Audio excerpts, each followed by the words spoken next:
Warts ni vipele vya nyama ambavyo vinajitokeza katika sehemu za mwili na vinasababishwa na virus ambao wanaitwa HPV, yani Human Papilloma Virus.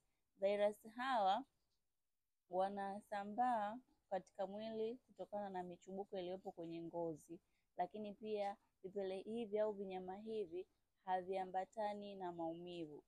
Vinaweza vikatokea mikononi, miguuni, hata sehemu za siri, na hasa vinaathiri muonekano, hasa vikiwepo usoni au vikiwa katika sehemu za siri.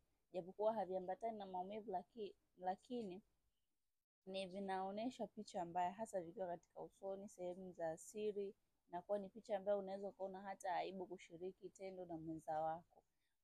By the way, nimekuwa nikisaidia watu wengi sana, wanaume kwa wanawake, kuweza kuondokana na hii changamoto ya warts au vipele vya nyama ambao vinajitokeza katika sehemu mbalimbali za mwili. Usiache kunifuatilia katika vipindi vyangu, nitaendelea kukujuza zaidi kuhusiana na hizi warts. Lakini pia hakikisha umeshare video hii ili wengi waweze kunufaika, kwa wale ambao wameteseka sana kwa muda mrefu bila kupata suluhisho.